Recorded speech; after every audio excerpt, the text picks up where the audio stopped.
Shalom, good evening. This is TV7 Israel News, broadcast to you from Jerusalem. And in today's top stories, the United States further bolsters its military presence throughout the greater Middle East in a move that the Pentagon believes has forced Iran to recalculate its belligerent intentions.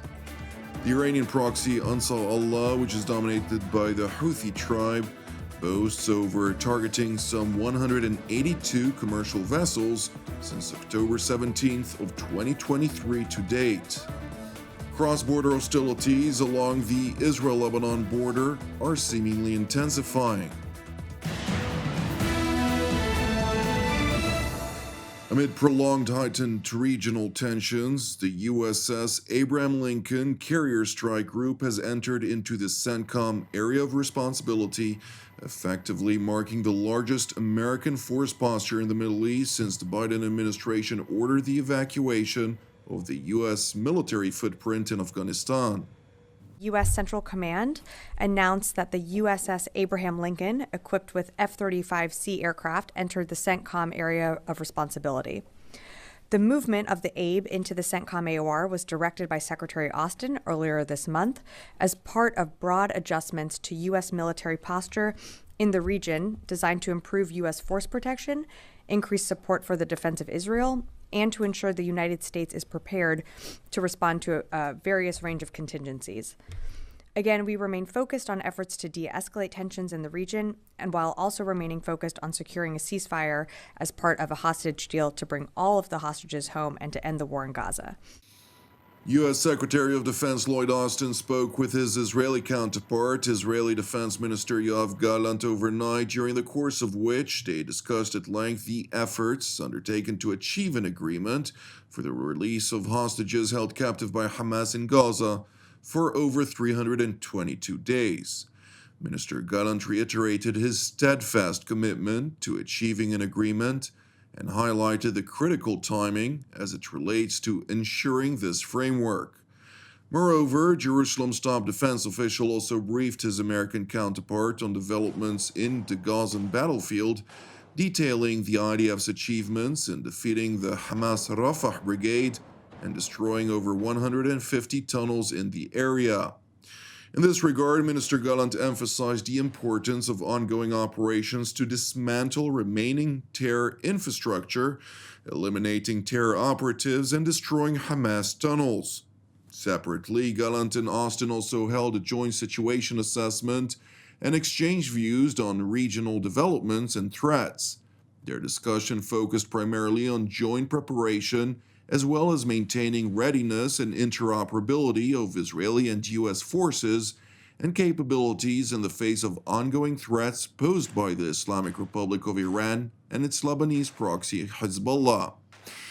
It is important to note that in this regard, the Pentagon's Deputy Press Secretary Sabrina Singh highlighted that the robust U.S. posture throughout the greater Middle East, which includes dozens of major assets and roughly 30,000 U.S. service members, has gotten into the headspace of Iran and will influence their calculation.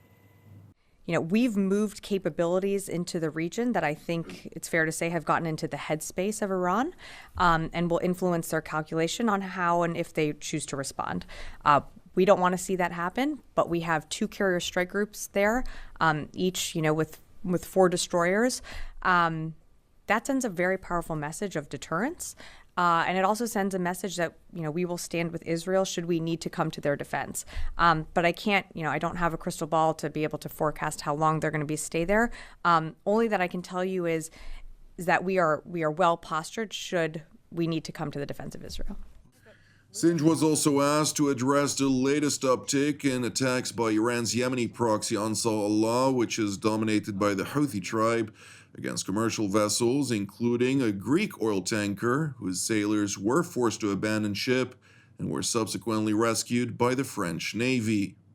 The Houthis launched an attack on a vessel that was carrying approximately 1 million barrels of crude oil. I'm not. I know that the ship did catch fire. I don't know the status. What I would say is that once again, the Houthis have attacked a ship that is carrying oil, and that could likely spill into the Red Sea, creating an environmental disaster. Also brings to question, what exactly does this accomplish, seeing as how they said that they were launching these attacks to help the people of Gaza. Not exactly sure how that helps anyone in Gaza. And this was a Greek-flagged ship that had a crew of Russian and Filipino sailors. So not exactly sure their intention. In terms of U.S. response, that through Operation Prosperity Guardian, we have ships in the in that region that continue to defend and protect freedom of navigation. The U.S. will assist where possible, but I believe another partnership was in the vicinity and was able to help assist getting crew off of that ship. Right. It is worth noting that while the United States is working to degrade Houthi capabilities, its mandate is clearly limited, and therefore the leader of the Houthis continues to voice confidence in his tribal coalition's capacity in close collaboration with Iran's RGC Quds Force to strike at any Western vessels crossing the strategic Strait of Bab el-Mandeb. From this week's operations targeting ships violating the blockade on vessels heading to the Israeli enemy, a ship was adrift due to waves after it malfunctioned because of strikes. The number of ships targeted for their connection to the Israeli enemy and for violating the blockade on the Israeli enemy has reached 182 ships. This is a significant and large number, despite the fact that most of the ships have changed course towards the Indian Ocean and the farthest reaches of the Indian Ocean. Turning to the United Nations headquarters in New York City, where the world body's Security Council held a meeting on the state of affairs in the Gaza Strip, with chief focus on efforts to reach a ceasefire arrangement that would return hostages in Hamas captivity to Israel and would grant the internationally designated Islamist terror group far-reaching Israeli concessions, including a temporary ceasefire.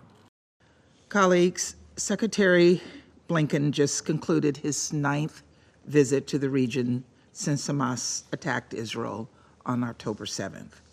And unleashed a war that has caused so much suffering and devastation. The Secretary reaffirmed the United States' ironclad support for Israel's security, but he also aimed to advance discussions on a comprehensive ceasefire and hostage release deal that now is in sight, and to emphasize that no one in the region should take any action that would undermine ongoing negotiations. The American ambassador went on to stress that while Israel accepted the proposed deal, Islamist Hamas has not yet accepted the outline. We now have a path forward to save lives, bring relief to the people of Gaza, get the hostages back home, and de-escalate regional tensions. Again, Israel has accepted the bridging proposal. Now Hamas must do the same. As members of this council, we must speak with one voice, and we must use our leverage to press Hamas to accept the bridging proposal, which includes massive and immediate benefits for the Palestinians in Gaza and incorporates a number of Hamas's earlier demands. Colleagues, this is a decisive moment. It's a decisive moment for ceasefire talks and for the region. And so every member of this council should continue to send strong messages to other actors in the region to avoid actions that would move us away from finalizing this deal. Meanwhile, Israeli Ambassador Danon, who recently assumed the role of Israel's representative to the world body, voiced outrage over the fact that over 320 days since the heinous massacre by Hamas against Israeli civilians hasn't brought about an unequivocal condemnation of the Islamist terror group by either the UN Security Council or the United Nations General Assembly. It has been 320 days since the slaughter, and what have we heard from the UN so far? Silence. Silence. No condemnation of Hamas, no recognition of the atrocities committed. As the UN has chosen to ignore the October 7th massacre and its victims, I will give the Security Council today the opportunity to finally condemn the cold-blooded slaughter of over 1,000 innocent lives, not only Israelis, and the abduction of hundreds more in an act of pure terror. I don't have too many expectations today. The UN has made itself very clear. Its Day of Remembrance does not apply to Israeli victims of terror, and they, unfortunately, do not care for Israeli victims. Well, as you know, I'm familiar with the halls and the corridors of this building. It's my second term. I served here for 5 long years, and I think the UN must change. You know, I believe in working with the UN. I was elected to be Vice President of the General Assembly. I chaired the 6th Committee for a year, but I cannot accept the fact that after the atrocities of October 7th, we haven't heard a condemnation from the Security Council, from the General Assembly. This institution was built after the Holocaust in order to prevent what we saw on October 7th. And after what happened in Israel, for this building to be silent, it's unacceptable. Meanwhile, on Israel's northern front, cross-border hostilities are seemingly intensifying, with the Iranian-proxy Hezbollah launching dozens of projectiles toward Israel, drawing decisive intelligence-driven retaliatory strikes that have reportedly killed at least 8 terror operatives since the early hours of today's morning.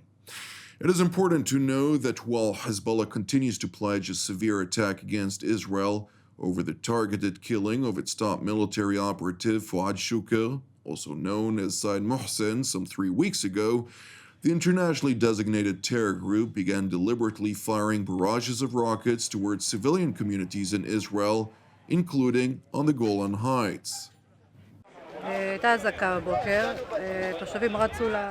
There was a rocket siren this morning. Residents ran to safe rooms. There was a hit, and this is the result. There's some serious damage inside the house. There is an elderly lady, over 80 years old, who made it in time to the bomb shelter and thank God was not harmed, but her home was damaged. Yes, here, a house was hit. That's it, thank God. There's a lot of damage to property and anxiety. My parents' house is also here, nearby, and was damaged. Thank God no lives were harmed. Some of the residents want to leave. Others are patriots who want to stay, but it cannot continue this way. Every sound of a door shut makes us think it's a boom, and here, this time it wasn't a door shut, but a serious boom that cost us a loss. I hope there will be no more disasters. Thank